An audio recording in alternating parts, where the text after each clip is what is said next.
Mesdames et messieurs, bonjour et bienvenue sur Yance Reborn 1. En dessous de cette vidéo, surtout s'abonner, cliquez là sur abonner pour activer la cloche, ne pas manquer tout simplement nos prochaines vidéos. Et si vous voulez faire des dons pour nous soutenir, c'est facile. En dessous de cette vidéo, c'est toutes les informations qu'il vous faut pour faire les dons. Que Dieu vous bénisse. Et la vidéo qui va suivre, c'est un témoignage très puissant que Dieu lui-même veut vous donner aujourd'hui. Que Dieu lui-même vous donne aujourd'hui. Waouh! C'est extraordinaire. Si vous avez aimé, partagez cette vidéo à tout le monde et n'hésitez surtout pas à vous abonner et let's go.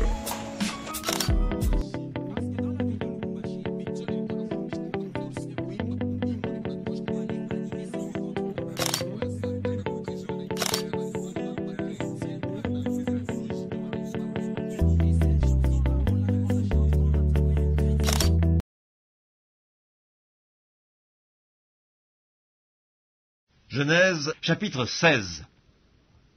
Saraï, femme d'Abram, ne lui avait point donné d'enfant. Elle avait une servante égyptienne nommée Agar. Et Saraï dit à Abram, « Voici, l'Éternel m'a rendu stérile, viens, je te prie, vers ma servante, peut-être aurai-je par elle des enfants. » Abram écouta la voix de Saraï. Alors Saraï, femme d'Abram, prit Agar, l'Égyptienne, sa servante, et la donna pour femme à Abram, son mari, après qu'Abram eut habité 10 années dans le pays de Canaan.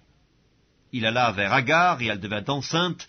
Quand elle se vit enceinte, elle regarda sa maîtresse avec mépris, et Saraï dit à Abram, « L'outrage qui m'est fait retombe sur toi, j'ai mis ma servante dans ton sein, et quand elle a vu qu'elle était enceinte, elle m'a regardé avec mépris, que l'Éternel soit juge entre moi et toi. » Abram répondit à Saraï, « Voici ta servante est en ton pouvoir, agis à son égard comme tu le trouveras bon. » Alors Saraï la maltraita, et Agar s'enfuit loin d'elle.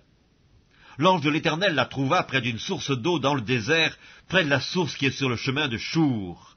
Il dit, « Agar, servante de Saraï, d'où viens-tu et où vas-tu » Elle répondit, « Je fuis loin de Saraï, ma maîtresse. » L'ange de l'Éternel lui dit, « Retourne vers ta maîtresse et humilie-toi sous sa main. » L'ange de l'Éternel lui dit, « Je multiplierai ta postérité, et elle sera si nombreuse qu'on ne pourra la compter. » L'ange de l'Éternel lui dit, « Voici, tu es enceinte, et tu enfanteras un fils à qui tu donneras le nom d'Ismaël, car l'Éternel t'a entendu dans ton affliction.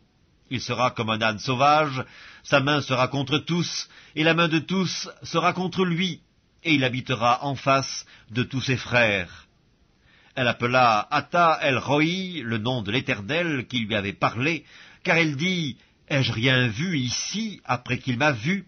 C'est pourquoi l'on a appelé ce puits le puits de Lacaï-Roï. Il est entre Kadès et Bared.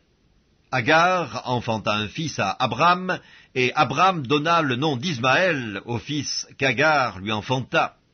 Abram était âgé de 86 ans lorsque Agar enfanta Ismaël à Abram.